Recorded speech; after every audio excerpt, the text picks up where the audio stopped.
everyone. 2019 സ്കീമിന്റെ transportation എഞ്ചിനീയറിംഗിലെ module 4 ആണ് നമ്മൾ പഠിച്ചുകൊണ്ടിരുന്നത്.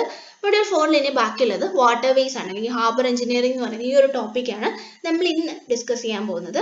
അപ്പോൾ സിലബസ് ഒക്കെ മനസ്സിലാവും. നമുക്ക് അതിനകത്ത് 3 കാര്യങ്ങളാണ് പഠിക്കാനുള്ളത്: harbours, break waters and docks. അപ്പോൾ ഇതിനകത്ത് ക്ലാസിഫിക്കേഷൻ ആണ് ഇമ്പോർട്ടൻ്റ് ആയിട്ട് നമുക്ക് വരുന്നത്. കൂടാതെ ഫീച്ചേഴ്സ്, റിക്വയർമെന്റ്സ്, നെസസിറ്റീസ്, ഫങ്ഷൻസ് അങ്ങനെയുള്ള കാര്യങ്ങൾ വരുന്നുണ്ട്. നമുക്ക് ഓരോന്നായിട്ട് നോക്കാം. ആദ്യത്തേത് ഹാർബേഴ്സ്. അപ്പോൾ എന്താണ് ഹാർബേഴ്സ്? ഹാർബേഴ്സ് എന്ന് പറയുന്നത്, നമുക്ക് ഈ ഒരു ഫിഗർ നോക്കിയാൽ അറിയാം, ഇവിടെ ഈ ഒരു തീരത്തോട് ചേർന്നിട്ട് നമ്മൾ കടലിലെ കുറച്ച് പോർഷൻ ഇങ്ങനെ ഒരു വാളൊക്കെ കെട്ടി സെപ്പറേറ്റ് ചെയ്തിട്ടുണ്ടല്ലേ, ഈ ഒരു ഏരിയ ആണ് ഹാർബർ എന്ന് പറയുന്നത്. അപ്പൊ എന്തിനായിരിക്കും നമ്മൾ ഇവിടെ ഇങ്ങനെ ഒരു വാളൊക്കെ കെട്ടുന്നത്? നമുക്കറിയാം കടലിലെ പ്രത്യേകത എന്താണ്? ഹൈ സ്ട്രെങ്ത് വിൻഡ് വരും, അതുപോലെ വേവ്സ് വരും. അപ്പോൾ ഒരു ഷിപ്പൊക്കെ കൊണ്ട് അവിടെ ഇടണം, അതിനെ കൊണ്ട് തീരെ തടുപ്പിക്കണം. അവിടെ നിന്ന് ആ ഒരു പാസഞ്ചേഴ്സിന്റെ അല്ലെങ്കിൽ കാർഗോയുടെ ലോഡിംഗ് ഉണ്ട്, അൺലോഡിംഗ് ഉണ്ട്, അല്ലെങ്കിൽ എന്തെങ്കിലും റിപ്പയർ വർക്ക്സ് ഉണ്ടെങ്കിൽ അത് ചെയ്യണം. അങ്ങനെയുള്ള സന്ദർഭത്തിൽ ഇങ്ങനെ ഹൈ സ്ട്രെങ്ത് വേവ് ഒക്കെ അല്ലെങ്കിൽ വിൻഡ് ഒക്കെ വന്നുകൊണ്ടിരുന്നാൽ നമുക്കതൊരു ഡിസ്റ്റർബൻസ് ആണല്ലേ, നമുക്ക് ആ ഒരു വർക്ക് ചെയ്ത് തീർക്കാൻ പറ്റിയെന്ന് വരില്ല. അപ്പൊ അങ്ങനെയുള്ള ഒരു സമയത്ത് നമുക്ക് ആ ഒരു വാട്ടർ കുറച്ചുകൂടെ കാമാണ്, അല്ലെങ്കിൽ വേവിന്റെ ഒന്നും ശല്യം ഇല്ല എങ്കിൽ ഈസി ആയിട്ട് അത് ചെയ്യാൻ പറ്റും. അതിന് വേണ്ടിയിട്ടാണ് നമ്മൾ ഇങ്ങനെ ഒരു വാൾസ് ഒക്കെ ഇവിടെ കൺസ്ട്രക്ട് ചെയ്യുക. അപ്പൊ എന്ത് സംഭവിക്കും? ഇവിടെ നിന്ന് വരുന്ന ആ ഒരു വിൻഡും വേവും ഒക്കെ ഈ ഒരു വാളിൽ തട്ടി ആ ഒരു എനർജി ഇതിൽ തന്നെ ഡിസിപ്പേറ്റ് ആയി പോകും. അപ്പൊ ഈ ഒരു ഏരിയക്ക് അകത്തുള്ള ഇത്രയും വാട്ടർ കുറച്ചുകൂടെ കാം ആയിരിക്കും. അവിടെ നമുക്ക് ഈ പറഞ്ഞ ഫങ്ഷൻസ് ഒക്കെ ക്യാരി ഔട്ട് ചെയ്യാം. അതിന് വേണ്ടിയിട്ടാണ് ഹാർബേഴ്സ് നമ്മൾ കൺസ്ട്രക്ട് ചെയ്യുന്നത്. അപ്പോൾ ഡെഫിനേഷൻ പറയാന്ന് വെച്ചാൽ നമുക്ക് എന്ത് പറയാം? ഹാർബർ എന്ന് പറയുന്നത് it's area of the sea at the coast അല്ലെങ്കിൽ shore which is partly enclosed. ഇവിടെ നമുക്ക് കുറച്ച് സ്പേസ് ഉണ്ടല്ലേ, എന്തിനു വേണ്ടിയിട്ടാണ്? ഈ ഒരു ഷിപ്സിന് വന്ന് കയറണം, ഇറങ്ങിപ്പോണം. അതിന് വേണ്ടിയിട്ട് ഒരു എൻട്രൻസ് വിട്ടിട്ട് പാർട്ട്ലി ആണ് നമ്മൾ ഇത് എൻക്ലോസ് ചെയ്തിരിക്കുന്നത്. എന്ത് വെച്ചിട്ടാണ്? ബൈ ലാൻഡ് അല്ലെങ്കിൽ സ്ട്രോങ് വാൾസ്. ഇങ്ങനെ സ്ട്രോങ് വാൾസ് അല്ലെങ്കിൽ ലാൻഡ് വെച്ചിട്ട് തന്നെ നമ്മൾ ഇതിനെ തിരിച്ചിട്ടുണ്ടാവും. ഈ ഒരു വാളിനെയാണ് നമ്മൾ ബ്രേക്ക് വാട്ടേഴ്സ് എന്ന് പറയുന്നത്. അപ്പൊ അതിനെ കുറിച്ച് ഡീറ്റെയിൽ ആയിട്ട് നമുക്ക് ഇനി വരുന്നുണ്ട്. അപ്പൊ ജസ്റ്റ് ഇത് ഓർത്തിരിക്കുക, ഈ ഒരു വാൾസ് ആണ് നമ്മൾ ബ്രേക്ക് വാട്ടേഴ്സ് എന്ന് പറയുന്നത്. So it is partly enclosed by land or strong walls so that boats can be left there safely from waves and winds etc. അപ്പോൾ ഹാർബേഴ്സിന്റെ ഫങ്ഷൻസ് എന്തായിരിക്കും? Loading and unloading of passengers അല്ലെങ്കിൽ cargo വരുന്നുണ്ട്, അതുപോലെ protection of vessels from Storm, അതുപോലെ vessels build ചെയ്യണം അല്ലെങ്കിൽ repair ചെയ്യണം, ഇതൊക്കെയാണ് ഹാർബേഴ്സിന്റെ ഫങ്ഷൻസ് എന്ന് പറയുന്നത്. പിന്നെ നമുക്ക് ക്ലാസിഫിക്കേഷനിലേക്ക് പോവാം. മെയിൻ ആയിട്ട് 3 ബേസിസിലാണ് ക്ലാസിഫിക്കേഷൻ വരുന്നത്: safety required, utility and location. അപ്പൊ നമുക്ക് ഓരോന്നായിട്ട് നോക്കാം. ആദ്യത്തത് classification based on safety required. അപ്പോൾ ഹാർബേഴ്സിന് എന്ത് ടൈപ്പ് സേഫ്റ്റി ആണ് നമ്മൾ കൊടുക്കേണ്ടതെന്ന് അനുസരിച്ചിട്ട് 3 ആയിട്ടുണ്ട്: natural harbour, semi natural harbour, artificial harbour. അപ്പൊ നാച്ചുറൽ ഹാർബർ എന്ന് വെച്ചാൽ ഈ ഒരു ഫിഗർ നോക്കി നമുക്കറിയാം, നേരത്തെ നമ്മൾ കൺസ്ട്രക്ട് ചെയ്ത പോലെ ഒരു വാൾ ഒന്നും ഇവിടെ കാണാനില്ല അല്ലെ. ഇവിടെ ഒരു ഐലൻഡ് ഉണ്ട്, അതുപോലെ ക്ലിഫ് അല്ലെങ്കിൽ മൗണ്ടൻസ് ഉണ്ട്. അങ്ങനെ നാച്ചുറൽ ആയിട്ട് തന്നെ ഈ ഒരു ക്ലിഫോ ഐലൻഡോ മൗണ്ടൻസോ ഒക്കെ വെച്ചിട്ട് തന്നെ ഒരു ഹാർബർ ഇവിടെ ഫോം ചെയ്തിട്ടുണ്ട്, ഒരു ഏരിയ എൻക്ലോസ് ആയി വന്നിട്ടുണ്ട്. ഇതിനെയാണ് നമ്മൾ നാച്ചുറൽ ഹാർബേഴ്സ് എന്ന് പറയുന്നത്. അതായത് മാൻമെയ്ഡ് ആയിട്ട് അവിടെ ഒരു കൺസ്ട്രക്ഷനും ആവശ്യം വരില്ല. നാച്ചുറലി മൗണ്ടെയിൻസ്, ബേസ്, ഐലൻഡ്സ് ഒക്കെ വെച്ചിട്ട് തന്നെ അവിടെ ഒരു ഹാർബർ ഇങ്ങനെ ഫോം ആയിട്ടുണ്ടാവും. അപ്പൊ ഇത് കുറെ നാൾ എടുത്തിട്ടാണ് ഫോം ആവുന്നത്. അതുപോലെ ഇങ്ങനെ നാച്ചുറലി ഒരു ഹാർബർ വരുമ്പോൾ ഉള്ള പ്രത്യേകത എന്താണ്? അവിടെ ഒരു ടൂറിസ്റ്റ് സ്പോട്ട് പോലെ വരും. അങ്ങനെ അവിടുത്തെ ആ ഒരു പോപ്പുലേഷൻ പെട്ടെന്ന് ഡെവലപ്പ് ആവും, ജിയോഗ്രഫിക്കൽ ഫീച്ചേഴ്സ് ഉണ്ടാവും, അതുപോലെ പെട്ടെന്ന് അവിടെ ഒരു റാപ്പിഡ് ആയിട്ടുള്ള ഒരു ഗ്രോത്തും ഉണ്ടാവും. അപ്പൊ ഇന്ത്യയിൽ നോക്കുകയാണെങ്കിൽ ബോംബെ, കൺല ഹാർബേഴ്സ് ഒക്കെ നാച്ചുറൽ ഹാർബേഴ്സിൽ വരുന്നതാണ്. അപ്പോൾ സെമി നാച്ചുറൽ ഹാർബേഴ്സ് എന്തായിരിക്കും? കുറച്ച് നാച്ചുറൽ ആയിരിക്കും, പക്ഷെ അവിടെ ആർട്ടിഫിഷ്യൽ കൺസ്ട്രക്ഷന് വേണ്ടി വരും അല്ലെ. അത് തന്നെയാണ് ഇവിടെ ഒരു ഫിഗർ ഒക്കെ അറിയാം. ഇവിടെ ഇങ്ങനെ ഒരു ഐലൻഡ് വന്നിട്ട് ഒരു ഹാർബറിന്റെ ഒരു സൈഡ് എൻക്ലോസ് ചെയ്യുന്നുണ്ട്, പക്ഷെ മറ്റേ സൈഡിൽ നമുക്ക് പ്രൊട്ടക്ഷൻസ് ഒന്നും വരുന്നില്ല നാച്ചുറലി. അപ്പൊ നമ്മൾ അവിടെ ആർട്ടിഫിഷ്യൽ ആയിട്ട് ഇങ്ങനെ ബ്രേക്ക് വാട്ടേഴ്സ് അല്ലെങ്കിൽ വാൾസ് ഒക്കെ ഇങ്ങനെ കൺസ്ട്രക്ട് ചെയ്ത് ആ ഒരു എൻട്രൻസ് ഒക്കെ അവിടെ നമ്മൾ ആർട്ടിഫിഷ്യലി ആയിട്ട് തന്നെ കൊടുക്കും. അതിനെയാണ് നമ്മൾ സെമി നാച്ചുറൽ ഹാർബേഴ്സ് എന്ന് പറയുന്നത്. നാച്ചുറലി തന്നെയാണ് ഫോം ചെയ്യുന്നത്, പക്ഷെ നമുക്ക് ഇവിടെ ഒരു ആർട്ടിഫിഷ്യൽ ആ ഒരു കൺസ്ട്രക്ഷൻസ് ഒക്കെ ചില സമയത്ത് കൊടുക്കേണ്ടി വരും. വിശാഖപട്ടണത്തെ ഹാർബർ ഒക്കെ സെമി നാച്ചുറൽ ഹാർബേഴ്സ് ആണ്. അപ്പൊ ആർട്ടിഫിഷ്യൽ ഹാർബേഴ്സ് നമുക്ക് ഇപ്പൊ തന്നെ പറയാം എന്താണ്? ഫുള്ളി ആർട്ടിഫിഷ്യൽ ആയിരിക്കും, നാച്ചുറൽ ആയിട്ട് ഒരു കമ്പോണന്റ് അവിടെ വരുന്നില്ല. നമ്മൾ ആർട്ടിഫിഷ്യലി തന്നെ മൊത്തം ഹാർബറിന്റെ ആ ഒരു ബ്രേക്ക് വാട്ടേഴ്സ് ഇങ്ങനെ കൺസ്ട്രക്ട് ചെയ്ത് എടുക്കുകയാണ് ചെയ്യുന്നത്. നാച്ചുറൽ പ്രൊട്ടക്ഷൻസ് എല്ലാം കംപ്ലീറ്റ്ലി മാൻമെയ്ഡ് ആയിരിക്കും. അപ്പൊ ചെന്നൈയിൽ അല്ലെങ്കിൽ മദ്രാസിലെ ഹാർബേഴ്സ് ഒക്കെ ആർട്ടിഫിഷ്യൽ ഹാർബറിൽ വരുന്നതാണ്. ഇനി രണ്ടാമത്തെ ക്ലാസിഫിക്കേഷൻ ബേസ്ഡ് ഓൺ യൂട്ടിലിറ്റി, അതായത് ഹാർബർ നമ്മൾ എന്തിനാണ് യൂസ് ചെയ്യുന്നത്. കൊമേഴ്ഷ്യൽ ഹാർബർ ഉണ്ട്, fishery harbour, military, marine and harbours of refuge. ഇങ്ങനെ 5 ക്ലാസിഫിക്കേഷനാണ് അതിനകത്ത് വരുന്നത്. ആദ്യത്തത് കൊമേഴ്ഷ്യൽ ഹാർബർ. അപ്പൊ പേര് തന്നെയുണ്ട്, കൊമേഴ്ഷ്യൽ ഹാർബർ എന്ന് പറയുമ്പോൾ കാർഗോയുടെ അല്ലെങ്കിൽ പാഴ്സൽസിന്റെ ഒക്കെ കൊമേഴ്ഷ്യലി ആയിട്ടുള്ള ഗുഡ്സിന്റെ ഒക്കെ ലോഡിംഗ് അൺലോഡിംഗ് ഒക്കെയാണ് അവിടെ നമ്മൾ ചെയ്യുന്നത്. കാർഗോ ആണ് നമ്മൾ അവിടെ ഹാൻഡിൽ ചെയ്യുന്നത്. അപ്പോൾ കാർഗോ ഹാൻഡിൽ ചെയ്യുന്നതുകൊണ്ട് തന്നെ അവിടുത്തെ പ്രത്യേകത എന്തായിരിക്കും? അത് ബിസി ആയിരിക്കും അല്ലേ, ഒരുപാട് കാർഗോ ഒരേ സമയത്ത് വരും. ഇപ്പോൾ ഒരുപാട് ഷിപ്പ് ഒരേ സമയത്ത് നമുക്ക് ഹാൻഡിൽ ചെയ്യേണ്ടി വരും. അതുകൊണ്ട് തന്നെ അവിടെ ഒരു ലാർജർ ഏരിയ എപ്പോഴും വേണം, നല്ല ഏരിയ ഉള്ളൊരു ഹാർബർ ആയിരിക്കണം അത്. അപ്പോൾ റിക്വയർമെന്റ്സ് ചോദിച്ചാൽ നമുക്ക് പറയാം, സ്പേഷ്യസ് സ്റ്റോറേജ് വേണം ഈ ഒരു കാർഗോ സ്റ്റോർ ചെയ്യാനായിട്ട്, ഷെൽട്ടേർഡ് ഏരിയാസ് വേണം, ക്വിക്ക് റിപ്പയർ ഫെസിലിറ്റീസ് വേണം, അതുപോലെ ample space four transportation, loading and unloading. അടുത്തത് ഫിഷറി ഹാർബർ. അപ്പോൾ പേര് തന്നെ എന്താണ്, സീ ഫുഡ് അല്ലെങ്കിൽ അക്വാറ്റിക് ആനിമൽസ് അങ്ങനെയുള്ള കാർഗോയെ ഹാൻഡിൽ ചെയ്യാൻ വേണ്ടി മാത്രമാണ് ഫിഷറി ഹാർബേഴ്സ് നമ്മൾ കൺസ്ട്രക്ട് ചെയ്യുന്നത്. അപ്പോൾ ഇത് 24/7 കോൺസ്റ്റന്റ്ലി ഓപ്പൺ ആയിരിക്കണം. ഈ ഒരു ഫിഷിംഗ് ഷിപ്സിന്റെ അറൈവൽ അല്ലെങ്കിൽ ഡിപ്പാച്ചറിന് വേണ്ടിയിട്ട് അവിടെ ലോഡിംഗ് ആൻഡ് അൺലോഡിംഗ് ഫെസിലിറ്റീസ് വേണം. അതുപോലെ തന്നെ അക്വാറ്റിക് ആനിമൽസ് അല്ലെങ്കിൽ സീ ഫുഡ് ആയതുകൊണ്ട് തന്നെ ഒരു റെഫ്രിജറേറ്റഡ് സ്റ്റോറേജും കൂടെ വേണം അതിന്റെ പ്രിസർവേഷൻ ആയിട്ട്. മൂന്നാമത്തേത് മിലിറ്ററി ഹാർബേഴ്സ്. അപ്പോൾ ഇത് നേവൽ ബേസസ് ആയിട്ട് യൂസ് ചെയ്യുന്ന അങ്ങനത്തെ ഹാർബേഴ്സ് ആണ്. അവിടെ വാർഷിപ്സ് റെസ്റ്റ് ചെയ്യുന്നു അല്ലെങ്കിൽ എന്തെങ്കിലും റിപ്പയർ വർക്ക്സ് ഉണ്ടെങ്കിൽ അത് ചെയ്യുന്നു, അതൊക്കെയാണ് അവിടെ സംഭവിക്കുന്നത്. അതിന്റെ റിക്വയർമെന്റ്സ് എന്ന് പറയുന്നത് ഈ ഒരു നേവൽ വെസലിനെ അക്കോമഡേറ്റ് ചെയ്യണം, അതുപോലെ ഇവരുടെ റിപ്പയറിന് വേണ്ട സപ്ലൈസ് അല്ലെങ്കിൽ മറീൻസിന് വേണ്ട സപ്ലൈസ് ഒക്കെ അത് ഒരു സപ്ലൈ ഡിപ്പോർട്ട് ആയിട്ട് കൂടെ അതിനെ ഫംഗ്ഷൻ ചെയ്യണം. നാലാമത്തതാണ് മറീന ഹാർബേഴ്സ്. ഇതെന്ന് പറയുന്നത് സ്മോൾ ഹാർബേഴ്സ് ആണ്. ഇവിടെ നമ്മൾ യാച്ച് അല്ലെങ്കിൽ സ്മോൾ ഷിപ്സിനൊക്കെയുള്ള മൂറിങ്സ് ആണ് പ്രൊവൈഡ് ചെയ്യുന്നത്. അപ്പോൾ അവിടെ നമുക്ക് ഈ സാധാരണ കാണുന്ന അല്ലാണ്ട് റിസോർട്ട് അല്ലെങ്കിൽ സ്പോട്ട് ഫെസിലിറ്റീസ് ഒക്കെ വരും, ക്ലബ്സ് വരും, പബ്സ് അല്ലെങ്കിൽ റിപ്പയർസ്, ഫ്യൂലിങ്സ്, ഫുഡ് അങ്ങനെയുള്ള സപ്ലൈസ് വരും. അങ്ങനെയുള്ള കാര്യങ്ങളൊക്കെ ഒരു മറീന ഹാർബേഴ്സിന്റെ സ്പെഷ്യാലിറ്റീസ് ആണ്. അപ്പോൾ അതിനകത്ത് ചെറിയൊരു ക്ലാസിഫിക്കേഷൻ കൂടെ വരുന്നുണ്ട്, ലാർജ് മറീനാസ് ആൻഡ് സ്മോൾ മറീനാസ്. അപ്പോൾ 200 അതിലധികമോ ബേർഡ്സ് ഉണ്ടെങ്കിൽ, ബേർത്ത് എന്ന് പറയുന്നത് ഈ ഒരു ഷിപ്പ് കൊണ്ട് ഇടുന്ന ആ ഒരു ലൊക്കേഷൻ, അതിന് വേണ്ടിയിട്ടുള്ള പ്രൊവിഷൻസ് ഒക്കെ ഉള്ള ആ ഒരു ലൊക്കേഷൻ തന്നെയാണ്. അപ്പോൾ 200 അതിലധികമോ ഷിപ്സ് വരാനുള്ള പ്രൊവിഷൻസ് ഉണ്ടെങ്കിൽ അതിനെയാണ് നമ്മൾ ലാർജ് മറീനാസ് എന്ന് പറയുന്നത്. 100-ൽ താഴെ ബേർത്ത് ഉള്ളെങ്കിൽ അതിനെയാണ് സ്മോൾ മറീനാസ് എന്ന് പറയുന്നത്. ഇനി അഞ്ചാമത്തെ ക്ലാസിഫിക്കേഷൻ ആണ് ഹാർബേഴ്സ് ഓഫ് റെഫ്യൂജ്. അപ്പോൾ നമുക്ക് സീയിൽ എപ്പോഴും എമർജൻസീസ് വരാം, അല്ലെ സ്റ്റോംസ് വരാം, അല്ലെങ്കിൽ ഹൈ സ്ട്രെങ്ത് വേവ്സ് വരാം. അങ്ങനെ എമർജൻസീസ് വരുന്ന സമയത്ത് നമ്മൾ യൂസ് ചെയ്യുന്നതാണ് ഹാർബേഴ്സ് ഓഫ് റെഫ്യൂജ് എന്ന് പറയുന്ന ആ ഒരു ഷെൽട്ടറിന് വേണ്ടിയിട്ട് യൂസ് ചെയ്യുന്നതാണ് സ്റ്റോംസ് അല്ലെങ്കിൽ അതുപോലെ എമർജൻസീസ്, നാച്ചുറൽ കലാമിറ്റീസ് ഒക്കെ വരുന്ന സമയത്ത്. അപ്പോൾ എന്തായിരിക്കും അതിന്റെ പ്രത്യേകത, നമുക്ക് അവിടെ ഒരു ലാർജ് അല്ലെങ്കിൽ വൈഡ് ആയിട്ടുള്ള എൻട്രൻസ് വേണം, ഈസിലി ആക്സസ് ചെയ്യാൻ പറ്റണം അല്ലെ, എമർജൻസീസിന്റെ സമയത്ത് ഈസിലി ആക്സസിബിൾ ആയിരിക്കണം. അതുപോലെ അവിടെ ഒരു സ്റ്റോം ഒക്കെ വരുന്ന സമയമായതുകൊണ്ട് തന്നെ വെസൽസിന് ഗുഡ് ആങ്കറേജ് കൂടെ പ്രൊവൈഡ് ചെയ്യണം. അപ്പോൾ അതിന്റെ റിക്വയർമെന്റ്സ് എന്ന് പറയുന്നത് തന്നെയാണ് ആക്സസിബിലിറ്റി ഫ്രം ഹൈ സീ, അതുപോലെ സേഫ് ആൻഡ് ഗുഡ് ആങ്കറേജ്, അതുപോലെ റിപ്പയർ വർക്ക്സ് വരുന്നുണ്ടെങ്കിൽ അതിന് വേണ്ട സപ്ലൈസ് ഒബ്റ്റെയിൻ ചെയ്യാനുള്ള ഫെസിലിറ്റീസ് കൂടെ വേണം. അടുത്ത ടൈപ്പ് ക്ലാസിഫിക്കേഷൻ ആണ് ബേസ്ഡ് ഓൺ ലൊക്കേഷൻ. അപ്പോൾ അത് സിമ്പിൾ ആയിട്ടുള്ള ക്ലാസിഫിക്കേഷൻ ആണ്, അത് 3 എണ്ണേ വരുന്നുള്ളൂ, sea harbours, river harbours and canal harbours. അപ്പോൾ സീ ഹാർബർ എന്ന് പറഞ്ഞാൽ എന്താണ്, സീ ഷോറിൽ അല്ലെങ്കിൽ സീയിൽ ലൊക്കേറ്റ് ചെയ്യുന്ന ഹാർബേഴ്സ് ആയിരിക്കും. കമ്പാരിറ്റീവ്ലി 3 എണ്ണം വെച്ച് നോക്കുമ്പോൾ ലാർജ് ഏരിയ ആയിരിക്കും അതിനുള്ളത്. ഒരുപാട് ഗുഡ്സിന്റെ ലോഡിങ് അൺലോഡിങ് ഒക്കെ അവിടെ നടക്കുന്നുണ്ടാവും. ഡിഫറെന്റ് കൺട്രീസിനെയാണ് സീ ഹാർബേഴ്സ് കണക്ട് ചെയ്യുന്നത്. അടുത്തത് റിവർ ഹാർബർ എന്ന് പറയുന്നത് റിവേഴ്സിലായിരിക്കും കൺസ്ട്രക്ട് ചെയ്യുന്നത്, ഫൈനലി അത് സീയിലേക്ക് കണക്ട് ചെയ്യുന്നുണ്ടാവും. അപ്പോൾ ഒരു കൺട്രിക്ക് അകത്ത് തന്നെയുള്ള ആ ഒരു നോൺ കോസ്റ്റലായിട്ട് സീ ഏരിയ ഇല്ല, റിവേഴ്സ് ആണ് ആക്സസിബിൾ ആയിട്ടുള്ളതെങ്കിൽ അങ്ങനെയുള്ള നാവിഗേഷൻ ഒക്കെയാണ് നമ്മൾ റിവർ ഹാർബേഴ്സ് ഉപയോഗിക്കാറ്. കനാൽ ഹാർബേഴ്സ് എന്ന് പറയുന്നതോ കനാൽസിലായിരിക്കും കൺസ്ട്രക്ട് ചെയ്യുക. റിവർ ഹാർബേഴ്സ് പോലെ തന്നെയാണ് അതിന്റെ വർക്കിങ്ങും അല്ലെങ്കിൽ കൺസ്ട്രക്ഷൻ ഒക്കെ വരുന്നത്, പക്ഷേ അത് കനാൽസിലായിരിക്കും കൺസ്ട്രക്ട് ചെയ്യാവുന്നേ ഉള്ളൂ. അത് നമ്മൾ ഒരു മേജർ റിവറിൽ കൂടെ സീയിലേക്ക് കണക്ട് ചെയ്യായിരിക്കും ചെയ്യുക. ഇതാണ് ഹാർബേഴ്സിന്റെ ക്ലാസിഫിക്കേഷൻ എന്ന് പറയുന്നത്. ഇതിനകത്ത് ചെറിയൊരു കാര്യം കൂടെ വരുന്നുണ്ട്, ഒരു ഹാർബറിന്റെ റിക്വയർമെന്റ്സ് എന്തൊക്കെയാണ്. അപ്പോൾ നമുക്ക് ഇത്ര നേരം പറഞ്ഞതെന്ന് തന്നെ അത് ഊഹിച്ചെടുക്കാൻ പറ്റും. എന്തൊക്കെയാണ്, നമുക്ക് ആ ഒരു ഷിപ്പ് വന്ന് കയറാനുള്ളതാണ്, അതുകൊണ്ട് തന്നെ ഒരു അണ്ടർ വാട്ടറിൽ അതിന്റെ പ്രൊപ്പല്ലർ പോലുള്ള പിന്നെയും കമ്പോണൻസ് വരുന്നുണ്ട് അല്ലേ. അപ്പോൾ അതിന് വേണ്ട സഫീഷ്യന്റ് ഡെപ്ത് ആ ഒരു ഹാർബറിൽ എപ്പോഴും ഉണ്ടായിരിക്കണം. അതുപോലെ നമുക്ക് അതിന് സഫീഷ്യന്റ് ആയിട്ടൊരു ആങ്കറേജ് കൂടെ ആ ഒരു ബോട്ടത്തിൽ പ്രൊവൈഡ് ചെയ്യാനുള്ള പ്രൊവിഷൻസ് ഉണ്ടായിരിക്കണം. ഇൻ കേസ് അവിടെ ഹൈ വിൻഡോ ഹൈ വേവ്സോ ഒക്കെ വരികയാണെങ്കിൽ അവിടെ ഒരു ആങ്കറേജ് കൂടെ അവിടെ പ്രൊവൈഡ് ചെയ്യാൻ പറ്റണം. അതുപോലെ വേവ്സിനെതിരെയുള്ള ആ ഒരു പ്രൊട്ടക്ഷൻ എപ്പോഴും അഡിക്വേറ്റ് ആയിരിക്കണം, അവിടെ ഒരു ഡിസ്റ്റർബൻസസും ഉണ്ടാവാൻ പാടില്ല. ഇനി ഹാർബറിന് ഒരു എൻട്രൻസ് നമ്മൾ കൊടുക്കുന്നുണ്ടല്ലേ, ആ ഒരു എൻട്രൻസ് എങ്ങനെയായിരിക്കണം, അത് ആ ഒരു ഷിപ്പ് വന്ന് കയറാൻ അല്ലെങ്കിൽ ഇറങ്ങി പോകാനും മാത്രം വൈഡ് ആയിരിക്കണം. പക്ഷെ നമുക്ക് ഒരുപാട് വൈഡ് ആക്കാൻ പറ്റുമോ, ഇല്ല, കാരണം അതുവഴി വേവ് കയറി വരുമല്ലോ. ഒരുപാട് വൈഡ് ആക്കി കഴിഞ്ഞാൽ ആ ഒരു വേവ് എനർജി അകത്തേക്ക് തന്നെ കയറി വരും.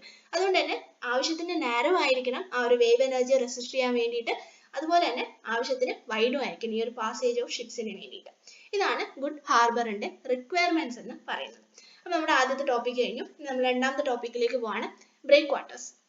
അപ്പോൾ നമ്മൾ പറഞ്ഞു ഈ ഒരു ഹാർബേഴ്സിനെ വേണ്ടിയിട്ട് അതിന് ആ ഒരു പോർഷനെ എൻക്ലോസ് ചെയ്യാൻ വേണ്ടിയിട്ട് നമ്മൾ കൺസ്ട്രക്ട് ചെയ്യുന്ന വാൾസ് ആണ് breakwaters എന്ന് പറയുന്നത്. ഈ ഒരു ഫിഗർ നോക്കിയാൽ മനസ്സിലാവും. ഇവിടെ ഇങ്ങനെ ഈ ഒരു wall construct ചെയ്തിട്ടുണ്ടല്ലേ ഹാർബേഴ്സിലായിട്ട്. ഇതാണ് breakwater എന്ന് പറയുന്നത്. ഇവിടെ തന്നെ നമുക്ക് അതിന്റെ വ്യത്യാസം മനസ്സിലായി. ഇപ്പുറത്തുള്ള വാട്ടർ അത്യാവശ്യം turbulent ആണ്, അത്യാവശ്യം waves ഒക്കെ ഉണ്ട്. പക്ഷെ ഈ ഒരു ഹാർബറിനകത്തുള്ള വാട്ടർ calm ആണ്. അപ്പോൾ ഈ ഒരു walls ആണ് breakwaters എന്ന് പറയുന്നത്. അപ്പോൾ ഡെഫിനിഷൻ പറയാൻ പറഞ്ഞാൽ it's A protective barrier constructed to enclose harbor and protect from strong waves. അപ്പോൾ ഇതെന്ന് പറയുന്ന ഒരു ആർട്ടിഫിഷ്യൽ സ്ട്രക്ചർ ആണ്. ആ ഒരു വിൻഡിന്റെയും വേവിന്റെയൊക്കെ ഫോഴ്സ് ഇതിൽ വന്ന് അങ്ങനെ അതിൽ തന്നെ ആ ഒരു എനർജി ട്രാൻസ്മിറ്റ് ചെയ്ത് ആ ഒരു ഫോഴ്സിനെ ബ്രേക്ക് ചെയ്യാൻ വേണ്ടിയിട്ടാണ് നമ്മൾ ഈ ഒരു സ്ട്രക്ചർ കൺസ്ട്രക്ട് ചെയ്യുന്നത്. അതുപോലെ തന്നെ നമുക്ക് ഇതിനകത്ത് ഈ ഒരു സേഫ് ആങ്കറേജ് കൊടുക്കാൻ പറ്റും, ലോഡിങ് ആൻഡ് അൺലോഡിങ്ങിനൊക്കെയുള്ള പ്രൊവിഷൻസ് കൊടുക്കാൻ പറ്റും. കാം ആയിട്ടുള്ള ഒരു വാട്ടർ ഈ ഒരു ഹാർബറിൽ നമുക്ക് ഈ ഒരു ബ്രേക്ക് വാട്ടർ ഉപയോഗിച്ചിട്ട് തന്നെ പ്രൊവൈഡ് ചെയ്യാൻ പറ്റും. അതിന്റെ ഫംഗ്ഷൻസ് വയ്ക്കുമ്പോൾ നമുക്ക് ഇതൊക്കെ പറയാൻ പറ്റും. അതുപോലെ തന്നെ ഈ ഒരു ബ്രേക്ക് വാട്ടർ കൊടുക്കുന്ന സമയത്ത് എന്താണ്, ഇവിടുത്തെ ഷോറിൽ ഈ ഒരു തിര വന്ന് അടിക്കുന്നില്ലല്ലോ ഇത്രയും പോർഷൻസ്. അപ്പം ഇവിടുന്ന് ഉണ്ടാവുന്ന ആ ഒരു ഇറോഷൻ, ആ ഒരു മണ്ണിന് തിരിച്ച് കടലിലേക്ക് കൊണ്ടുവന്ന് അങ്ങനെ ഇറോഷൻ ഒക്കെ ഇവിടെ ഉണ്ടാവാറുണ്ട്. ഇറോഷനും സെഡിമെന്റേഷനും ഒക്കെ ഉണ്ടാവാറുണ്ട്. അപ്പൊ ഈ പ്രോസസ്സുകളെയൊക്കെ തടയാനും പറ്റും ഇവിടെ വേവ്സ് ഇല്ലാത്തതുകൊണ്ട്. അങ്ങനെ ഒരുപാട് ഫംഗ്ഷൻസ് ഇതിന് വരുന്നുണ്ട്. ബ്രേക്ക് വാട്ടറിന് മെയിൻലി 3 ക്ലാസിഫിക്കേഷൻ ആണ് വരുന്നത്.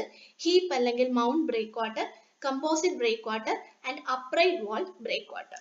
അപ്പോൾ ഇതിനകത്ത് ആദ്യത്തത് ഹീപ്പ് അല്ലെങ്കിൽ മൗണ്ട് ബ്രേക്ക് വാട്ടർ. അപ്പൊ ഇതെന്ന് പറയുന്നത് നമ്മൾ സാധാരണ ഒരുപാട് കണ്ടിട്ടുള്ള ടൈപ്പ് ബ്രേക്ക് വാട്ടർ ആയിരിക്കും. ഇങ്ങനെ ഈ ഒരു ഫിഗറിൽ കാണുന്ന ഈ ഒരു ഇതിനെ നമ്മൾ ടെട്രാപോഡ് എന്നാണ് പറയുന്നത്. ഇങ്ങനെ ടെട്രാപോഡ് ഒക്കെ ഇട്ടിട്ടുള്ള ബ്രേക്ക് വാട്ടേഴ്സ് നമ്മൾ കണ്ടിട്ടുണ്ടാവും അല്ലേ. അപ്പൊ ഇങ്ങനെ ജസ്റ്റ് കല്ല് കൊണ്ട് അവിടെ ഡംപ് ചെയ്യുന്നു. ഹെട്രോജീനിയസ് ആയിട്ട് നമ്മുടെ നാച്ചുറലി കിട്ടുന്ന റബിൾ അല്ലെങ്കിൽ സ്റ്റോൺസ് കൊണ്ട് ഡ്രസ് ഒന്നും ചെയ്യാതെ എങ്ങനെയാണോ കിട്ടുന്നത് അങ്ങനെ തന്നെ കൊണ്ട് അവിടെ കടലിലേക്ക് ചുമ്മാ ഡംപ് ചെയ്യുന്നു. അതിനെയാണ് നമ്മൾ ഹീപ്പ് അല്ലെങ്കിൽ മൗണ്ട് ബ്രേക്ക് വാട്ടർ എന്ന് പറയുന്നത്. അപ്പോൾ ഇതിനകത്ത് ഹെട്രോജീനിയസ് അസംബ്ലി ആണ്, നാച്ചുറൽ റബിൾ ആണ്, അൺഡ്രസ്ഡ് ആയിരിക്കും, സ്റ്റോൺ ബ്ലോക്സ് ആയിരിക്കും, ഡിഫറെന്റ് സൈസിലുള്ളതായിരിക്കും. നമ്മൾ അതിനെ പ്രത്യേകിച്ച് പ്രിപ്പയർ ഒന്നും ചെയ്യാറില്ല. ചില സമയത്ത് നമ്മൾ എക്സ്ട്രാ പ്രൊട്ടക്ഷന് വേണ്ടിയിട്ട് ഇങ്ങനെ ക്യൂബ്സോ അല്ലെങ്കിൽ ഇങ്ങനെ ടെട്രാപോഡ്സോ ഒക്കെ ഇടാറുണ്ട്. അപ്പൊ ഇങ്ങനെയുള്ള റബിളിനെ കൊണ്ടുവന്നിട്ട് നമ്മൾ ആ കടലിലേക്ക് ചുമ്മാ ഡംപ് ചെയ്യാണ് ചെയ്യുന്നത്. നമുക്ക് അവിടെ കോമ്പാക്ഷനോ കൺസോൾട്ടേഷനോ ഒന്നും കൊടുക്കാറില്ല, ചുമ്മാ ഡംപ് ചെയ്യാണ് ചെയ്യുന്നത്. അപ്പൊ അങ്ങനെ ഡംപ് ചെയ്ത് കഴിയുമ്പോൾ എന്ത് പറ്റും, നമ്മളിങ്ങനെ കടലിലേക്ക് ഇട്ടുകൊണ്ടിരിക്കും. അപ്പൊ സീബഡിൽ പോയിട്ട് ഇത് ഒരു പോയിന്റ് കഴിഞ്ഞ് ഇതിങ്ങനെ പൊങ്ങി പൊങ്ങി ഈ ഒരു കടലിന്റെ സർഫസിന് മുകളിലെത്തും അല്ലെ. അപ്പൊ നമ്മൾ ആ ഒരു ഡംപിങ് ഇങ്ങനെ നമ്മുടെ റിക്വയർഡ് ഡെപ്തിന് വെച്ചിട്ട് സ്റ്റോപ്പ് ചെയ്യും. അപ്പൊ ഇങ്ങനെ ഡംപ് ചെയ്ത് കഴിഞ്ഞ് നമ്മൾ എന്താണ് ഇവിടെ കോമ്പാക്ഷൻ കൺസോൾട്ടേഷൻ ഒന്നും ചെയ്യാത്തതെന്ന് ചോദിച്ചാൽ ഇവിടെ വേവ് ആക്ഷൻ തന്നെ അത് ചെയ്തോളും. വേവിന് അത്യാവശ്യം ഫോഴ്സ് ഉണ്ടല്ലോ. അപ്പൊ ആ ഒരു ഫോഴ്സ് കൊണ്ട് തന്നെ ഇവിടുത്തെ കൺസോൾട്ടേഷനും ആ ഒരു സ്ലോപ്പും ഒക്കെ നാച്ചുറലി തന്നെ ഈ ഒരു ആക്ഷൻ ഓഫ് വേവ്സ് വെച്ചിട്ട് തന്നെ ഫോം ചെയ്തോളും. അപ്പൊ നമ്മളായിട്ട് എക്സ്ട്രാ ഓർഡർ കൺസോൾട്ടേഷൻ ഒന്നും പ്രൊവൈഡ് ചെയ്യേണ്ട ആവശ്യം വരുന്നില്ല. അപ്പൊ ഇതിന് എത്രമാത്രം ക്വാണ്ടിറ്റി നമ്മൾ എടുക്കണം എന്ന് ചോദിച്ചാൽ അത് നമ്മൾ ആ ഒരു സീ ഫ്ലോറിന് എത്ര ഡെപ്ത് ഉണ്ട്, അവിടെ ടൈഡ് ഉണ്ടോ, വേലിയേറ്റം വേലിയിറക്കം പോലുള്ള കാര്യങ്ങളുടെ ഡെപ്ത്, അതുപോലെ വേവിന് എത്ര ഡെപ്ത് ഉണ്ട്, ഈ ഒരു സീ കോസ്റ്റിന്റെ എക്സ്പോഷർ, അങ്ങനെയൊക്കെ ബേസ് ചെയ്തിട്ടായിരിക്കും നമ്മൾ ഇവിടുത്തെ റബിൾ എത്ര ക്വാണ്ടിറ്റി വേണമെന്ന് കണ്ടുപിടിക്കുക. നാച്ചുറലി ഇത് നാച്ചുറൽ റബിളിനെ കൊണ്ട് ഡംപ് ചെയ്യുന്നതാണ് അല്ലെങ്കിൽ ആ ഒരു ഹീപ്പ് ആയിട്ട് ഉണ്ടാക്കി എടുക്കുന്നതാണ് ഹീപ്പ് അല്ലെങ്കിൽ മൗണ്ട് ബ്രേക്ക് വാട്ടർ എന്ന് പറയുന്നത്. അതിനകത്ത് തന്നെ കുറച്ച് പോർഷൻസ് പഠിക്കാനുണ്ട്, ഈ ഒരു പാർട്സ് പഠിക്കാനുണ്ട്. ഈ ഒരു ഹീപ്പ് അല്ലെങ്കിൽ മൗണ്ട് ബ്രേക്ക് വാട്ടറിന്റെ ക്രോസ് സെക്ഷൻ നോക്കുമ്പോൾ നമുക്ക് കാണാം ഇവിടെ ഒരു കോർ ഉണ്ട് അല്ലെ. അത് കഴിഞ്ഞ് ഇവിടെ ഒരു ഫിൽറ്റർ ലെയർ ഉണ്ട്, ഏറ്റവും മുകളിലായിട്ടൊരു ആർമർ ലെയർ ഉണ്ട്. അപ്പൊ ഈ 3 ലെയേഴ്സിന്റെ ഫങ്ഷൻസ് ഇവിടെ അറിഞ്ഞിരിക്കണം. കോർ എന്ന് പറയുന്നത് ഈ ഏറ്റവും അകത്ത് വരുന്ന അല്ലെങ്കിൽ മിഡിലായിട്ട് വരുന്ന ആ ഒരു പോർഷൻ ആണ്. ഈ ഒരു കോറിന്റെ ഫങ്ഷൻ എന്ന് പറയുന്നത് ജസ്റ്റ് ഈ ഒരു ബ്രേക്ക് വാട്ടറിന് ബൾക്ക് സൈസ് കൊടുക്കുക, അത് മാത്രമാണ്. സ്ട്രെങ്ത് ഫങ്ഷൻസ് ഒന്നും കോറിന് വരുന്നില്ല. ആ ഒരു ബ്രേക്ക് വാട്ടറിന് സൈസ് പ്രൊവൈഡ് ചെയ്യുക എന്നുള്ളതാണ് കോറിന്റെ ഫങ്ഷൻ എന്ന് പറയുന്നത്. അപ്പോൾ നമുക്ക് ആ ഒരു ആക്ഷൻസോ അല്ലെങ്കിൽ എന്തെങ്കിലും സ്ട്രെങ്തോ ഫിൽറ്ററിങ്ങോ ഒന്നും വരാത്തത് കൊണ്ട് തന്നെ പെർവിയസ് ആയിട്ടുള്ള സ്റ്റോൺസ് ആവണമെന്ന് നിർബന്ധമൊന്നുമില്ല. അത്യാവശ്യം പെർവിയസ് അല്ലാത്ത മെറ്റീരിയൽ ഒക്കെ വെച്ചിട്ടായിരിക്കും നമ്മൾ കോറ് കൺസ്ട്രക്ട് ചെയ്യുന്നത്. അത് കഴിഞ്ഞാൽ തൊട്ട് മുകളിലായിട്ടൊരു ഫിൽറ്റർ ലെയർ വരുന്നുണ്ടല്ലേ, അതിന് നമ്മൾ ഫിൽറ്റർ ലെയർ അല്ലെങ്കിൽ സെക്കൻഡറി ആർമേഴ്സ് എന്ന് പറയും. ഈ കോറിനെക്കാളും കുറച്ചുകൂടെ ലാർജ് ആയിട്ടുള്ള സൈസ് ആയിട്ടുള്ള സ്റ്റോൺസ് ആയിരിക്കും നമ്മൾ ഫിൽറ്റർ ലെയറിൽ യൂസ് ചെയ്യുന്നത്. അപ്പൊ അത്യാവശ്യം പെർവിയസ് ആയിട്ടുള്ള സ്റ്റോൺസ് തന്നെയാണ് നമ്മൾ ഫിൽറ്റർ ലെയറിൽ ഉപയോഗിക്കുക. അപ്പൊ ഫിൽറ്റർ ലെയറിന്റെ മെയിൻ ആ ഒരു ഫംഗ്ഷൻ എന്ന് പറയുന്നത് വേവ് അല്ലെങ്കിൽ വേവിൽ നിന്ന് വരുന്ന ആ ഒരു എനർജിയെ ഡിസ്ട്രോയ് ചെയ്യുക എന്നുള്ളത് തന്നെയാണ്. അപ്പൊ അതിന് മുകളിൽ ഏറ്റവും മുകളിലായിട്ട് ഇങ്ങനെ ഒരു ലെയർ ഉണ്ടല്ലേ, ആർമർ ബ്ലോക്സ് ഉണ്ട്. ഈ ആർമർ ബ്ലോക്സിലേക്കാണ് നമ്മൾ ആ ഒരു വേവ് വന്ന് നേരിട്ട് വീശുന്നത് അല്ലെ, നേരിട്ട് വന്ന് അടിക്കുന്ന ഈ ഒരു ആർമർ ബ്ലോക്സിലേക്കാണ്. അപ്പോൾ ആ വേവിന്റെ കൈനറ്റിക് എനർജിയെ റെസിസ്റ്റ് ചെയ്യാന്നുള്ളത് തന്നെയാണ് ആർമർ ബ്ലോക്സിന്റെ ഫംഗ്ഷൻ എന്ന് പറയുന്നത്. അതുകൊണ്ട് തന്നെ കുറച്ചുകൂടെ വലിയ സൈസ്ഡ് സ്റ്റോൺസ് ആയിരിക്കും ഇവിടെ ഉപയോഗിക്കുന്നത്. അപ്പൊ നമുക്ക് നോക്കിയറിയാം കോറിൽ നിന്ന് വെളിയിലേക്ക് പോകുമ്പോൾ സ്റ്റോണിന്റെ സൈസ് കൂടി വരുന്നുണ്ട്. വലിയ സൈസ്ഡ് സ്റ്റോൺസ് ആയിരിക്കും നമ്മൾ ആർമർ ബ്ലോക്സ് ആയിട്ട് ഉപയോഗിക്കുക. അപ്പോൾ ഈ ഒരു ആർമർ ബ്ലോക്സിന് റെസിസ്റ്റ് ചെയ്യാൻ പറ്റാത്ത ആ ഒരു എനർജി റെസിസ്റ്റ് ചെയ്യുക എന്നുള്ളതാണ് ഫിൽറ്റർ ലെയറിന്റെ ഫംഗ്ഷൻ. ഈ ഒരു കോറിന്റെ ഫംഗ്ഷൻ ഇതിനൊരു ബൾക്കിനെസ് കൊടുക്കുക എന്നുള്ളതാണ്. അപ്പോൾ ഇനി രണ്ടാമത്തെ ക്ലാസിഫിക്കേഷനിലേക്ക് പോവാം. കമ്പോസിറ്റ് ബ്രേക്ക് വാട്ടർ, അതിനെ തന്നെയാണ് മൗണ്ട് വിത്ത് സൂപ്പർ സ്ട്രക്ചർ എന്നും പറയുന്നത്, രണ്ട് പേരിലും അറിയപ്പെടും. കമ്പോസിറ്റ് ബ്രേക്ക് വാട്ടർ എന്ന് പറയുന്നത് നമ്മൾ സാധാരണ ഇപ്പൊ പറഞ്ഞ കാര്യങ്ങൾ തന്നെയാണ്, ബ്രേക്ക് വാട്ടർ തന്നെയാണ് നമ്മൾ കൺസ്ട്രക്ട് ചെയ്യുന്ന നാച്ചുറൽ റബ്ബിളൊക്കെ ഇട്ട് കൺസ്ട്രക്ട് ചെയ്യും. പക്ഷേ അതിന്റെ കൂടെ നമ്മൾ ഒരു ടോപ്പ് പാർട്ടിൽ ഒരു സോളിഡ് ആയിട്ടുള്ള ഒരു കൺസ്ട്രക്ഷൻ കൂടെ വരും, ഒരു സൂപ്പർ സ്ട്രക്ചർ കൂടെ വരും. അതാണ് ഹീപ്പ് അല്ലെങ്കിൽ മൗണ്ട് ബ്രേക്ക് വാട്ടർ തന്നെയാണ്, but with a super structure. മുകളിൽ ഏറ്റവും ടോപ്പിൽ ഒരു സോളിഡ് പാർട്ട് കൂടെ വരും. അതായത് നമുക്കറിയാം കടലിൽ എപ്പോഴും ഒരു ലോ വാട്ടർ ലെവലും ഒരു ഹൈ വാട്ടർ ലെവലും ഉണ്ട്. അപ്പൊ ഈ രണ്ട് ലെവലിന്റെ ഇടയ്ക്കായിട്ട് ഈ ലോ വാട്ടർ ലെവലിന്റെയും ഇവിടെ മുകളിലൊരു ആ ഒരു ടൈഡ് ഒക്കെ വരുന്ന സമയത്ത് ഏറ്റവും ഹൈ ആയിട്ടുള്ള ലെവൽ ഏതാണോ അങ്ങനെ ഒരു ഹൈ വാട്ടർ ലെവലും ഉണ്ട്. അപ്പൊ ഈ രണ്ടിന്റെ ഇടയ്ക്ക് ഒരു സോളിഡ് ആയിട്ടുള്ള ഒരു സൂപ്പർ സ്ട്രക്ചർ കൂടെ നമ്മൾ ഇവിടെ കൺസ്ട്രക്ട് ചെയ്യും. അപ്പൊ ഇത് തന്നെ രണ്ട് ടൈപ്പ് ഉണ്ട്. Mound with super structure found at low water level, പിന്നെ found below low water level. അപ്പൊ നമ്മൾ പറഞ്ഞ പോലെ ഈ ഒരു ലോ വാട്ടർ ലെവലിന്റെയും ഹൈ വാട്ടർ ലെവലിന്റെയും ഇടയ്ക്കായിട്ടാണ് ഈ ഒരു സോളിഡ് ബ്ലോക്ക് അല്ലെങ്കിൽ സോളിഡ് കൺസ്ട്രക്ഷൻ അല്ലെങ്കിൽ സൂപ്പർ സ്ട്രക്ചർ വരുന്നത്. അപ്പൊ ലോ വാട്ടർ ലെവലിന് താഴെയാണ് സൂപ്പർ സ്ട്രക്ചർ എങ്കിൽ ഒരു ടൈപ്പ്, അതുപോലെ ലോ വാട്ടർ ലെവലിലാണ് സൂപ്പർ സ്ട്രക്ചർ എങ്കിൽ രണ്ടാമത്തെ ടൈപ്പ്. അങ്ങനെയാണ് ഇതിന്റെ ക്ലാസിഫിക്കേഷൻസ് വരുന്നത്. അപ്പൊ ആദ്യത്തത് mound with super structure at low water level. അപ്പൊ ഈ ഒരു ഫിഗർ നോക്കി നമുക്ക് മനസ്സിലാവും, ഇതാണ് ലോ വാട്ടർ ലെവലിലൂടെ മാർക്ക് ചെയ്തിട്ടുണ്ട്. അപ്പൊ ആ ഒരു സൂപ്പർ സ്ട്രക്ചറും ഈ ഒരു ലോ വാട്ടർ ലെവലിൽ തന്നെയാണ് വരുന്നത്. അപ്പൊ സോളിഡ് സൂപ്പർ സ്ട്രക്ചർ അല്ലെങ്കിൽ ഒരു ക്വേ അല്ലെങ്കിൽ ഒരു പ്ലാറ്റ്ഫോം, ആ ഒരു പ്ലാറ്റ്ഫോം ഒരു പാരപ്പറ്റ് ഒക്കെ വെച്ചിട്ട് നമ്മൾ ഈ ഒരു ലോ വാട്ടർ ലെവലിന്റെ ആ ഒരു ലെവലിൽ തന്നെയായിരിക്കും കൺസ്ട്രക്ട് ചെയ്യുക. സാധാരണ ഒരു മൗണ്ട് അല്ലെങ്കിൽ നമ്മൾ ആദ്യം പറഞ്ഞ ടൈപ്പിൽ ആ ഒരു ഹീപ്പ് ബ്രേക്ക് വാട്ടർ തന്നെയായിരിക്കും ഇവിടെ വരുന്നത്. അതിന്റെ മുകളിൽ നമ്മളിങ്ങനെ ഒരു പാരപ്പറ്റും വെച്ചിട്ട് ഒരു സോളിഡ് പ്ലാറ്റ്ഫോം കൂടെ കൺസ്ട്രക്ട് ചെയ്ത് കൊടുക്കും, ലോ വാട്ടർ ലെവലിൽ തന്നെ കൺസ്ട്രക്ട് ചെയ്ത് കൊടുക്കും. അപ്പൊ ഇതിന്റെ അഡ്വാൻറ്റേജ് എന്തൊക്കെയാണെന്ന് ചോദിച്ചാൽ ഇവിടെ ഒരു പ്ലാറ്റ്ഫോം വരുന്നുണ്ട് അല്ലേ, അപ്പൊ നമുക്ക് കാർഗോ ഒക്കെ ഇവിടെ തന്നെ അൺലോഡ് ചെയ്യാം അല്ലെങ്കിൽ ലോഡ് ചെയ്യാം, അങ്ങനെ ഹാൻഡിലിങ്ങിനുള്ള ഒരു സ്പേസ് ഇവിടെ കിട്ടുന്നുണ്ട്. അതുപോലെ ഈ മൗണ്ടിന്റെ മുകളിലത്തെ ഈ ഒരു പോർഷനെ ഈ ഒരു സോളിഡ് ആയിട്ടുള്ള പ്ലാറ്റ്ഫോം പ്രൊട്ടക്ട് ചെയ്യുന്നുണ്ട്. അതുപോലെ നമുക്ക് ഈ ഒരു സോളിഡ് പ്ലാറ്റ്ഫോം കൺസ്ട്രക്ട് ചെയ്യുമ്പോൾ ഇത്രയും ഭാഗത്ത് റബിൾ ഇടണ്ട അല്ലേ, അങ്ങനെ റബിളിന്റെ ആ ഒരു റിക്വയർമെന്റ് നമുക്ക് കുറയ്ക്കാൻ പറ്റും. അടുത്ത ടൈപ്പ് ആണ് below the low water level, അതായത് mound with super structure below low water level. ഇവിടെ നമുക്ക് നോക്കി അറിയാം ലോ വാട്ടർ ലെവൽ ഇവിടെയാണ് മാർക്ക് ചെയ്തിരിക്കുന്നത്. ഇതിന്റെ താഴേക്കും ആ ഒരു സൂപ്പർ സ്ട്രക്ചർ ഇങ്ങനെ കൺസ്ട്രക്ട് ചെയ്തിട്ടുണ്ട് അല്ലേ, ഇവിടെ റബിൾ അല്ലെങ്കിൽ ഹീപ്പ് ബ്രേക്ക് വാട്ടർ വരുന്നുണ്ട്, അതിന്റെ മുകളിൽ ആ ഒരു സൂപ്പർ സ്ട്രക്ചർ കൺസ്ട്രക്ട് ചെയ്തിട്ടുണ്ട്. പക്ഷെ എന്താണ്, പകുതി സബ്മേർജ്ഡ് ആണെങ്കിൽ ലോ വാട്ടർ ലെവലിന് താഴെയായിട്ടും സൂപ്പർ സ്ട്രക്ചർ വരുന്നുണ്ട്.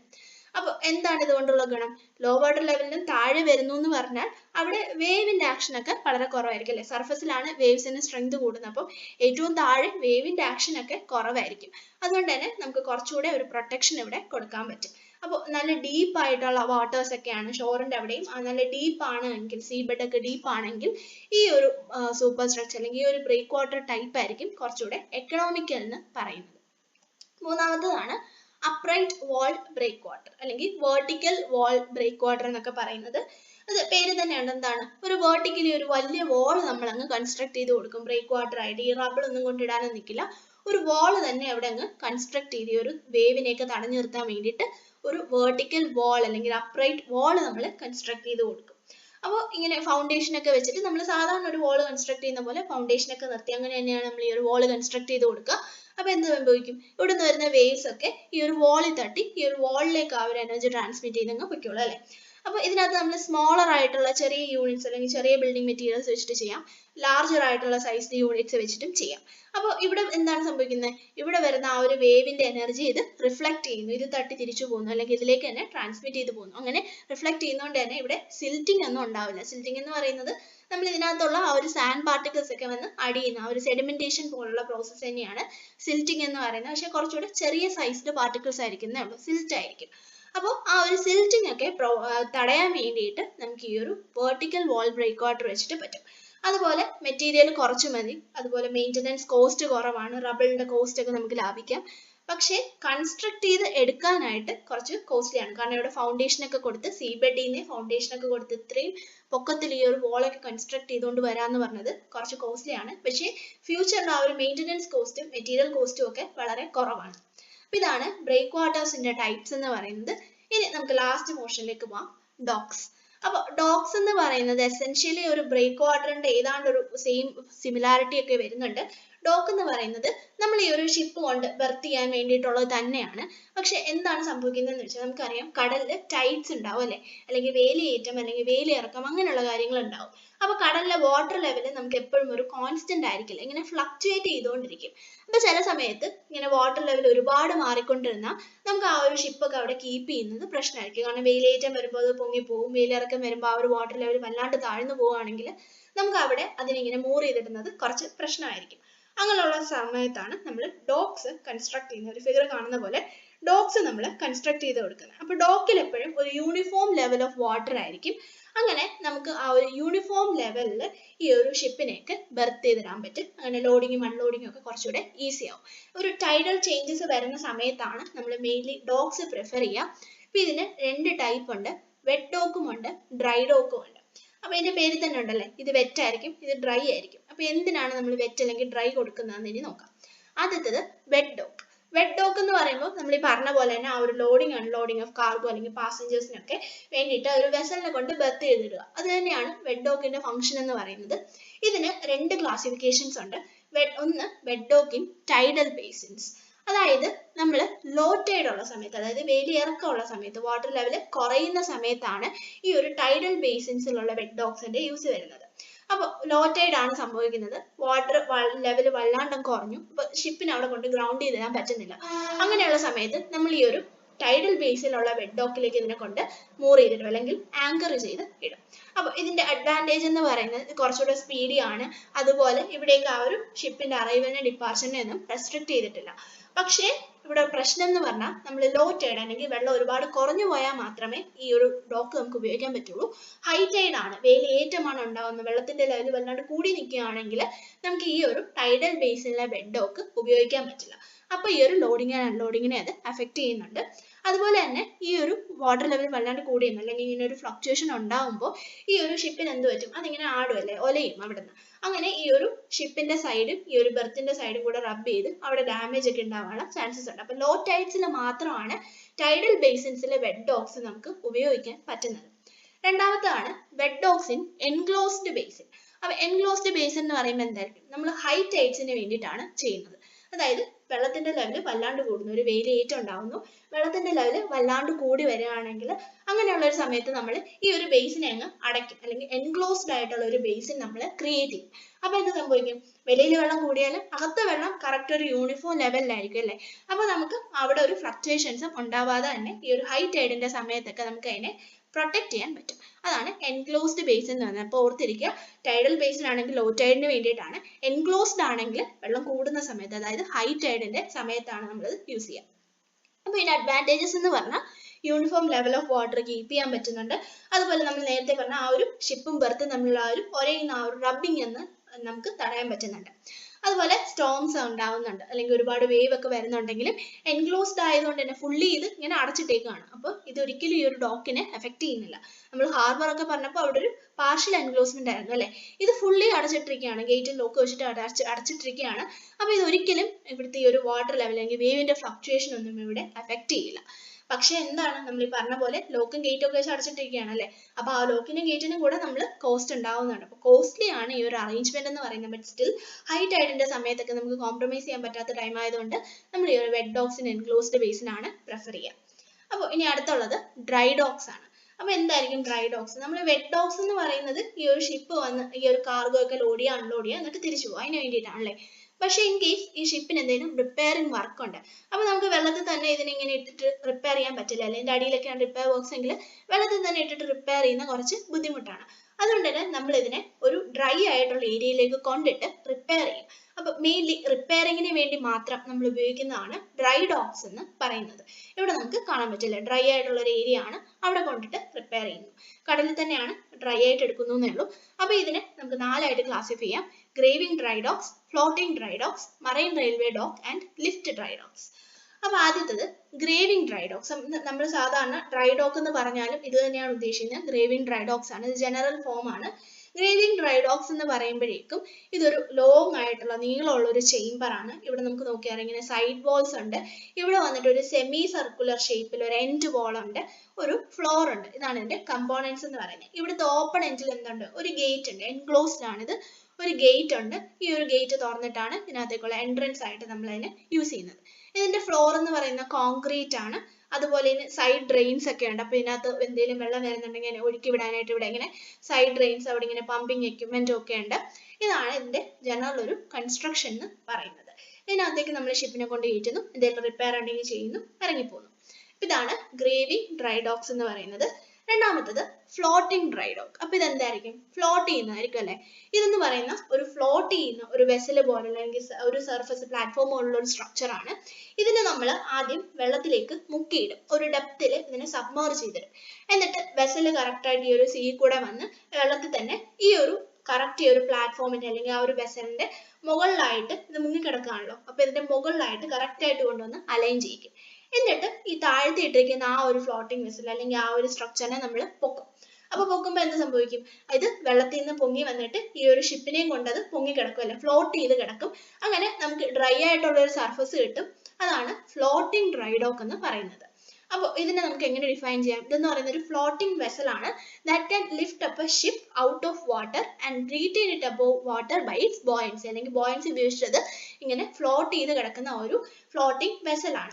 അപ്പൊ ഇതൊരു ഹോളോ സ്ട്രക്ചർ ആയിരിക്കും, സ്റ്റീൽ അല്ലെങ്കിൽ RCC വെച്ചിട്ടൊക്കെ ആയിരിക്കും. രണ്ട് വാൾ ഉണ്ട്, ഫ്ലോർസ് ഉണ്ട്. നമ്മൾ നേരത്തെ പറഞ്ഞ ആ ഒരു കൺസ്ട്രക്ഷൻ തന്നെയാണ്. രണ്ട് വാൾ വരും, ഒരു ഫ്ലോർ വരും, രണ്ട് എൻഡും ഓപ്പൺ ആയിരിക്കും. അങ്ങനെ ഒരു പ്ലാറ്റ്ഫോം പോലെ, ഒരു തട്ട് പോലെയുള്ള ഒരു ഹോളോ സ്ട്രക്ചർ ആണ് ഈ ഒരു ഫ്ലോട്ടിംഗ് ഡ്രൈ ഡോക്ക് എന്ന് പറയുന്നത്. അപ്പൊ നമ്മൾ ഈ ഒരു വെസൽ വരുന്നതിന് മുമ്പ് എന്ത് ചെയ്യും, ഇതിനെ ആവശ്യമുള്ള ഡെപ്ത് ഇതിനെ വെള്ളത്തിലേക്ക് മുക്കിയിട്ട് സബ്മർജ് ചെയ്തിടും. അതിനെയാണ് നമ്മൾ ബല്ലാസ്റ്റിംഗ് എന്ന് വിളിക്കുന്നത്. അപ്പൊ ബല്ലാസ്റ്റിംഗ് ചെയ്ത് കഴിഞ്ഞു, എന്നിട്ട് വെസൽ അതിന്റെ മുകളിൽ കൊണ്ട് കറക്റ്റ് ആയിട്ട് ഈ വെള്ളത്തിൽ തന്നെ അലൈൻ ചെയ്ത് വെച്ചു.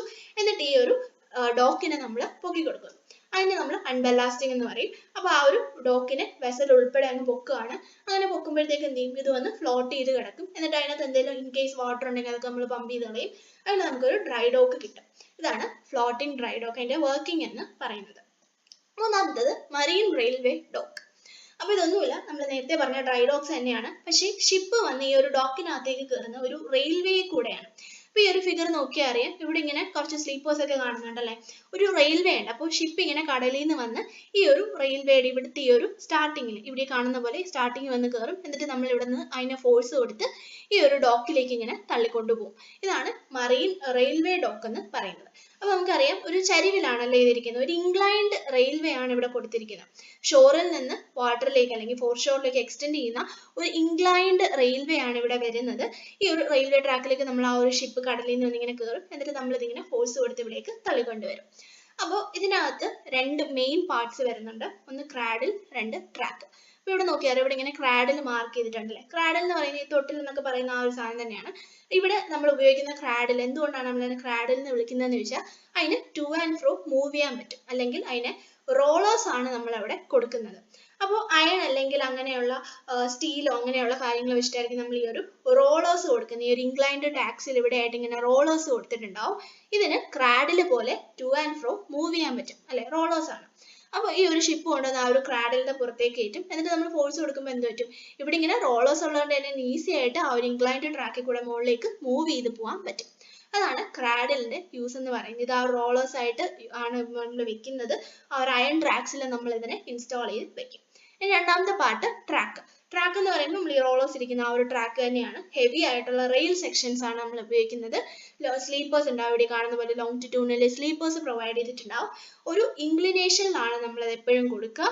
അത് ഇൻക്ലിനേഷൻ ഒരു കണക്കുണ്ട്, 1:12 അല്ലെങ്കിൽ 1:25 സ്ലോപ്പിലാണ് നമ്മൾ എപ്പോഴും ഈ ഒരു ട്രാക്ക് പ്രൊവൈഡ് ചെയ്യുന്നത്. ഇതാണ് മറൈൻ റെയിൽവേ ഡോക്ക് എന്ന് പറയുന്നത്. ലാസ്റ്റ് എന്ന് പറയുന്ന ലിഫ്റ്റ് ഡ്രൈ ഡോക്ക്. അപ്പൊ നമ്മൾ പറഞ്ഞു ഫ്ലോട്ടിംഗ് ഡ്രൈ ഡോക്കിൽ എന്താ സംഭവിക്കുക, നമ്മൾ അതിനെ സബ്മർജ് ചെയ്തിടും. എന്നിട്ട് ഈ ഒരു വെസൽ കൊണ്ടുവന്ന് അലൈൻ ചെയ്യുന്നു. എന്നിട്ട് നമ്മൾ അതിനെ പൊക്കി കൊടുക്കുന്നു അല്ലെ. അപ്പൊ അതിങ്ങനെ ഫ്ലോട്ട് ചെയ്ത് കിടക്കും.